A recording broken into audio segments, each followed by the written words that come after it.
Caros irmãos e irmãs, a minha saudação a todos em Cristo. Hoje estamos celebrando com a igreja o 5º domingo do tempo comum, dia 9, domingo, a cor é verde. Nós vamos refletir sobre o Evangelho de São Mateus, capítulo 5, versículos de 13 a 16. O Senhor esteja convosco, Ele está no meio de nós. Proclamação do Evangelho de Jesus Cristo, segundo Mateus. Glória a vós, Senhor. Naquele tempo, disse Jesus para seus discípulos: Vós sois o sal da terra. Ora, se o sal se tornar insosso, com que salgaremos? Ele não servirá para mais nada, senão para ser jogado fora e ser pisado pelos homens. Vós sois a luz do mundo. Não pode ficar escondida uma cidade construída sobre um monte. Ninguém acende uma lâmpada e a coloca debaixo de uma vasilha, mas sim no candeeiro, onde brilha para todos os que estão na casa.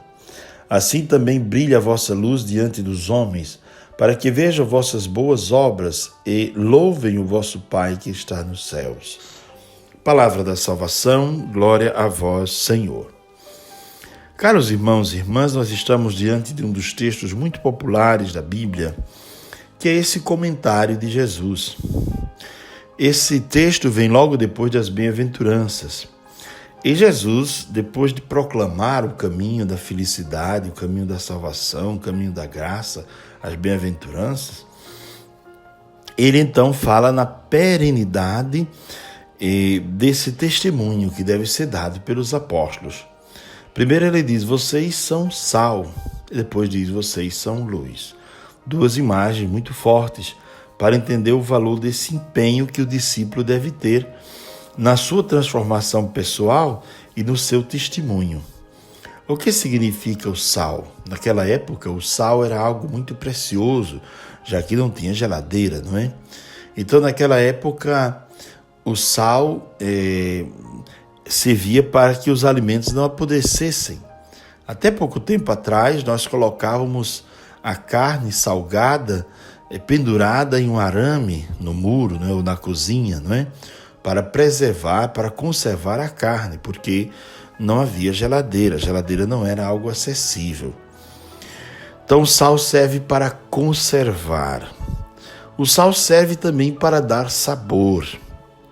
E não pode ser muito e nem pouco, e não pode ser visto na comida. Por exemplo, você não gostaria de pegar um prato, uma vasilha de arroz e ver o sal no arroz. O sal não é para ser visto, é para ser visto o arroz, né? Então daí já temos uma lição muito bela. O discípulo não apresenta a si, mas apresenta o próprio Cristo, né? Muito bem. Depois, o sal era usado na antiguidade como símbolo de perenidade, de conservação, de perenidade. Por isso era usado também em acordos entre os povos e entre as pessoas. Firmavam um acordo e colocavam sal sobre o pergaminho que era assinado das duas partes. Então colocava sal para dizer que este acordo tem perenidade. Ele não é um acordo que vai ser quebrado de qualquer maneira, um acordo que vai ser quebrado facilmente. Assim, Cristo quer que o nosso testemunho seja perene. Difícil não é ser fiel, difícil é ser fiel perenemente, difícil é ser fiel todos os dias. Difícil não é praticar a justiça, a verdade, o zelo. Difícil é fazer isso todos os dias. Difícil não é ser simpático, bom, agradável, acolhedor. Difícil é fazer isso todos os dias, mesmo quando a vida não está fácil, não é? Então, testemunho de perenidade. Da palavra sal vem a palavra salário, porque era o pagamento dos romanos que estavam em guerra. O império muitas vezes mandava o sal. No princípio não havia salário, né? Era uma luta que os soldados travavam para defender a pátria, o país, a família, por amor. E não havia salário. Havia o governo mandava apenas o sal, o império mandava apenas o sal para salgar a caça, não é? Eles caçavam e comiam a caça, não é? Então era assim que os soldados se mantinham em guerra. Daí vem a palavra salário, da palavra sal. Este texto, como eu disse, está bem ligado às bem-aventuranças e fala da perenidade dessa realidade. Manter o sabor da vida. No texto grego, as palavras que nós escutamos são bem interessantes, porque quando se fala em perder o sabor, se fala em perder a essência. No texto grego se fala em perder o juízo, né? Seria perder o juízo, porque o homem foi criado para a felicidade, foi criado para as bem-aventuranças. Perder o sabor, perder o sal, significa perder o juízo, significa sair da estrada justa, significa afastar-se do caminho que leva à felicidade e entrar num caminho de loucura. Perder o sabor em grego, na língua grega, significa isso, né? Assim é o verbo que é usado, significa enlouquecer, perder o juízo. Como aquele texto do homem sem juízo que construiu a casa sobre a areia. São os mesmos termos usados ali. O papel do discípulo é tornar a palavra atraente, com o seu próprio testemunho e mostrar o valor perene da palavra. Passarão o céu, passarão a terra, mas as palavras de Deus não passarão. Muito bem. Uma pessoa que perde o sabor, o sal que perde o sabor, se torna inútil. Assim é o cristão que não busca coerência na sua vida. Está perdendo o seu tempo. Se não busca nenhum esforço para ser coerente, se a consciência já relaxou, se a pessoa não está mais interessada em cumprir o evangelho, ela está perdendo tempo dentro da igreja. Se vocês não forem coerentes, diz o texto, a vossa vida é inútil. E sendo inútil, o que vai acontecer? Diz o texto, não servirá para mais nada, a não ser para ser jogado fora e ser pisado pelos homens. Assim as pessoas esperam dos cristãos um testemunho verdadeiro, coerente. E quando nós não testemunhamos isto, as pessoas não nos levam a sério, em lugar nenhum. Esse ser sal é algo muito importante, dar sabor à vida, à nossa e à dos outros, para não ser pisado, para não ser tomado como uma pessoa qualquer, que não tem nada a oferecer. O sal precisa se diluir no alimento. Assim, o cristão também precisa se gastar para que o evangelho seja conhecido, para que o evangelho seja tomado como algo precioso pelas pessoas. O sal, ele se consome na comida e ninguém vê o sal mais, vê apenas a comida, não é? Então a nossa vida de cristãos precisa ser assim. Nós devemos desaparecer de certo modo da nossa prática do dia a dia para que Cristo apareça. Nós não precisamos ser fortes, porque Deus é que será forte em nós.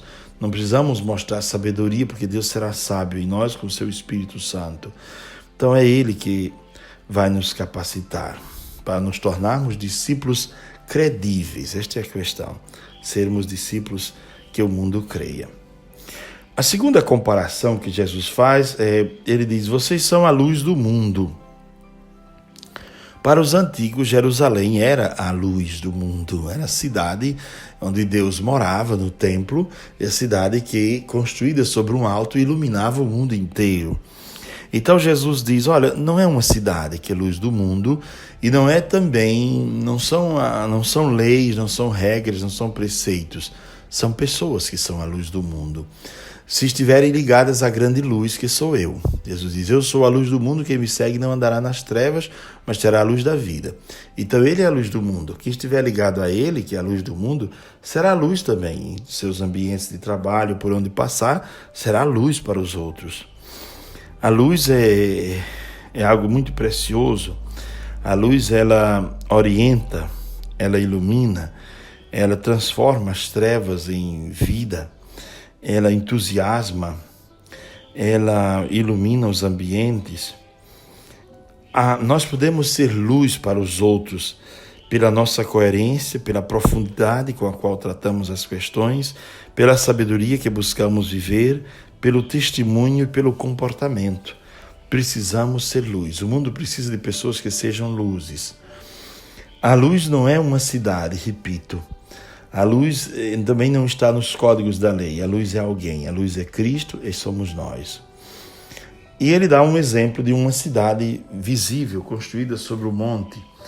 Quer dizer, o nosso testemunho deve aparecer, não para nos exaltar, diz o texto no final, mas para que as pessoas, vendo nossas boas obras, louvem o Pai que está no céu, não por nós mesmos, mas para louvar o Pai. Devemos ser como uma cidade visível construída sobre o monte, para iluminar aos que estão nas trevas. Caros irmãos e irmãs, a segunda comparação dentro desse mesmo tema da luz que Jesus dá é que não se pode colocar uma lâmpada debaixo de uma vasilha, mas sim no candeeiro, onde brilha para todos que estão na casa. Então uma lâmpada não pode ser escondida debaixo de uma vasilha. A vasilha que o texto fala era uma vasilha que servia para medir grãos, quantidade de grãos e distribuí-los. Então, a luz não pode ser sufocada, mas ela precisa ser distribuída. Ela precisa tocar as pessoas, precisa se aproximar das pessoas. Nós precisamos resplandecer o Evangelho. A vida do discípulo deve, com sua generosidade e com seu testemunho, resplandecer o Evangelho. Fazer boas obras, não para ser admirados, como os fariseus, que são atores, Jesus chama de atores, de comediantes, mas para que Deus seja glorificado. Não somos convidados para ensinar uma doutrina e nem para levar ensinamentos difíceis, pesados para as pessoas. Somos convidados apenas para ser luz, viver as bem-aventuranças e com a nossa vida, com o nosso testemunho, tocar as pessoas. A luz, o sal, esta é a nossa missão no mundo, a nossa identidade. Jesus diz que as obras vêm antes das palavras, não é? As obras vêm antes do ensinamento. Dar bom exemplo e ser, não é? Veja o texto o verbo que ele usa, ser. Vós sois o sal da terra e vós sois a luz do mundo.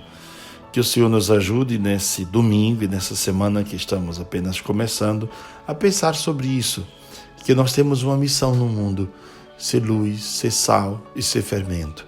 Não podemos deixar o mundo apodrecer e nem perder o sabor. Não podemos deixar que o mundo caminhe na escuridão, nas trevas, porque a luz do Evangelho deve resplandecer e iluminar as diversas realidades. E não devemos deixar que o mundo encolha nas mesquinharias do dia a dia. Somos fermento para ajudar o mundo a crescer e crescer, sobretudo, em boas obras. Ser cristão é viver as bem-aventuranças com esta perenidade que é própria do sal e com esta luminosidade que é própria da luz. Santo anjo do Senhor, meu zeloso guardador, se a ti me confiou, a piedade divina sempre me rege, me guarde, me governe, me ilumine. Amém. Que o Senhor nos abençoe, nos guarde e nos preserve de todos os males, hoje e sempre. E ainda, um lembrete. Podemos fazer uma comparação, ou podemos unir o Evangelho à primeira leitura, que fala de repartir o pão com o faminto, fala de vestir o nu, fala de não desprezar aqueles que sofrem, para que a nossa luz brilhe como a aurora, para que a nossa luz brilhe como o meio-dia. Precisamos recuperar aqueles que estão sofrendo, precisamos destruir os instrumentos de opressão e deixar os hábitos autoritários. Veja que palavra forte para nós, principalmente dentro da igreja. Deixar os hábitos autoritários e a linguagem maldosa, a fofoca, a malícia e aquela linguagem de destruir o outro. Se acolheres de coração aberto um indigente e prestar todo socorro ao necessitado, nascerá nas trevas a tua luz e a tua vida obscura será como o meio-dia. Então a primeira leitura serve para dar os exemplos de como nós seremos luz no dia a dia. Tenham todos um ótimo dia, que a paz e a graça de Deus permaneça convosco. Amém.